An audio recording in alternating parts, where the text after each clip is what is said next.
guys, thanks for watching. If you watch my videos, you know that earlier this year I dug my very first Civil War relic, and I didn't think anything was going to top that. It was a Confederate Bowie knife D-guard handle.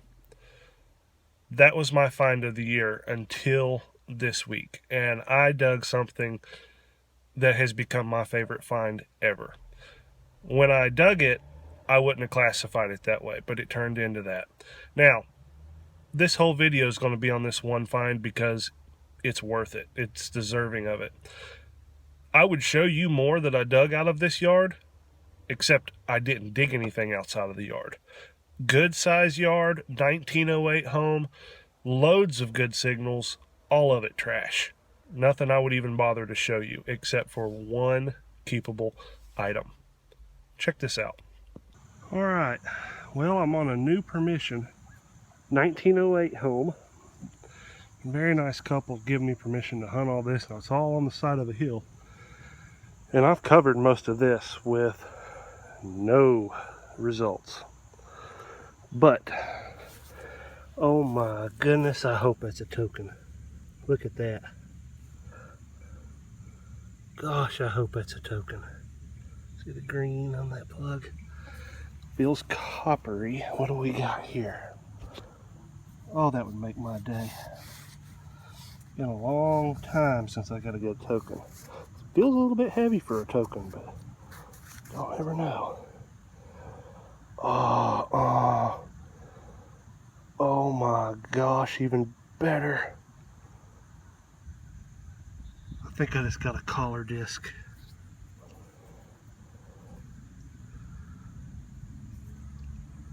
MG, and it looks like maybe crossed rifles.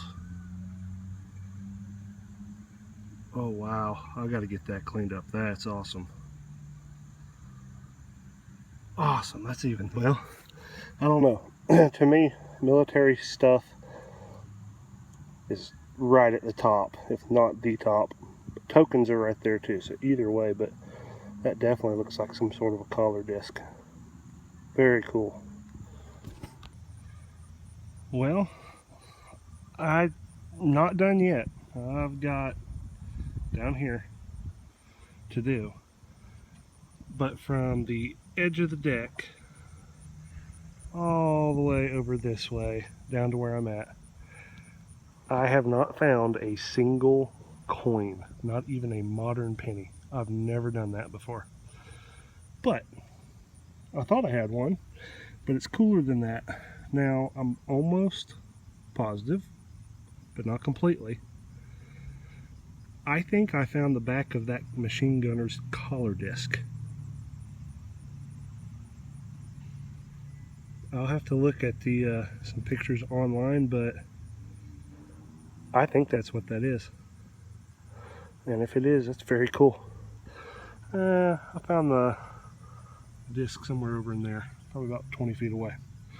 All right, I'm gonna keep going. Maybe I'll find a penny.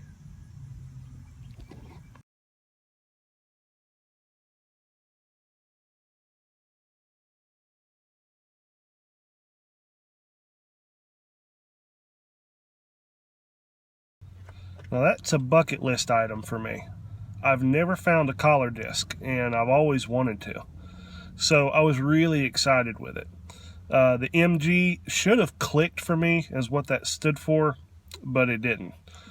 Did a little quick Googling on the spot and found out really quickly what I had dug was a World War I machine gunner's collar disc. Now I gotta tell you, I would love to have something like that in my collection. I've done really good on military pins and buttons this year, and I don't think a machine gunner's collar disc pops up too often. But I sat there for a second and I thought, the homeowner's gotta see this. This is something that may have family connection. And so I found Mr. Wyke on the property and showed him the disc, and I said, do you have anybody in the family that served in World War I? He said, I sure did. He had 4 uncles. There were 5 brothers. 4 of them that lived at that home served in World War I. 3 of them came home, and 1 didn't. So I left him with the disc, told him how to clean it up and preserve it, and he was very appreciative. Took the disc inside, and I ended up leaving just a short time afterwards. When I came back a couple days later, Mr. Wyke and his son came off the front porch with their arms full of stuff. Very excited. Here's what they had to show me. Well, here's Mr. Wyke just shortly after I gave him the collar disc. I was so happy to see the stuff he dug up for me. Here's his uncle, Charles S. Wyke.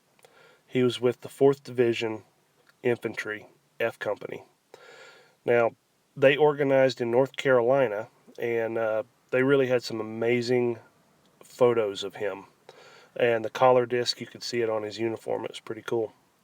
The 4th Division was known as the Ivy Division. IV, Roman numerals. It was a play on words, and they had ivy leaves on their patch.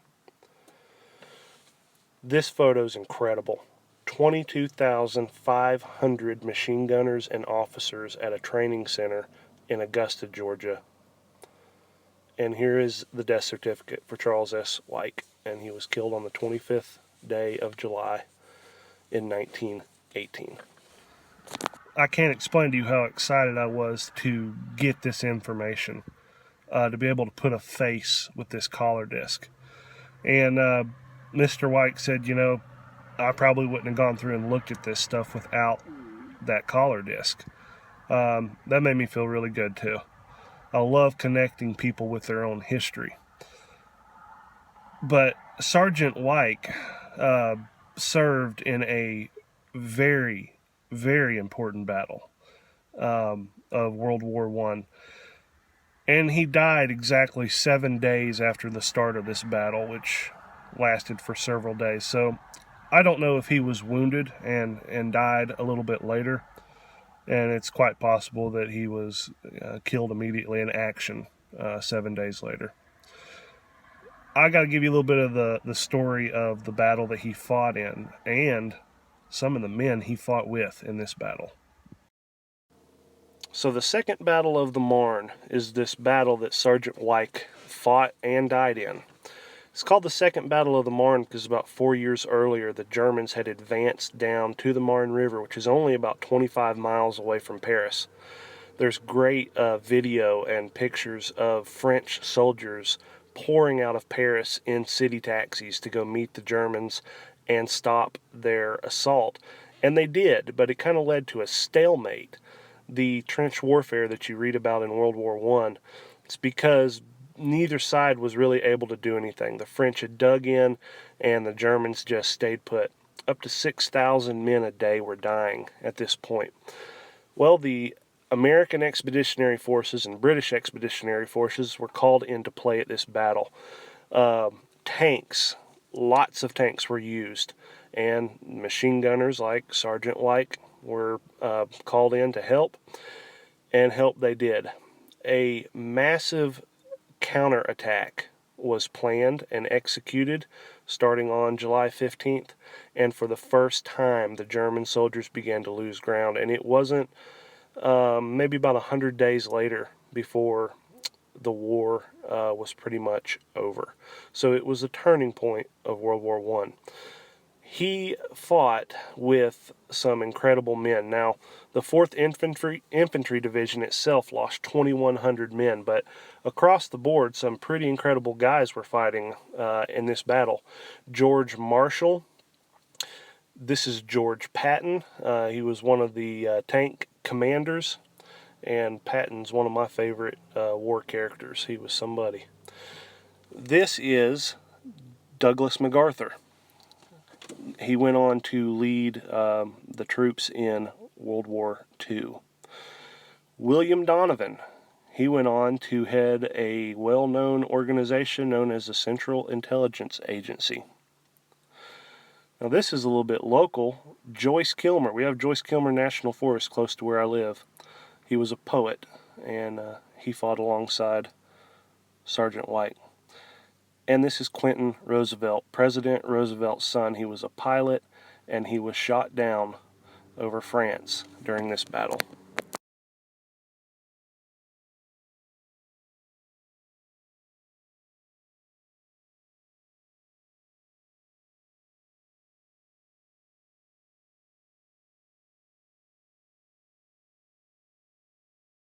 I hope you can appreciate why I consider this my favorite find to date. Sergeant White gave the last full measure of devotion somewhere on a field in France, and I don't take that lightly. I'm so happy to have found this, and I'm happy to have returned it to the family. Hope you enjoyed this video. Thanks for watching.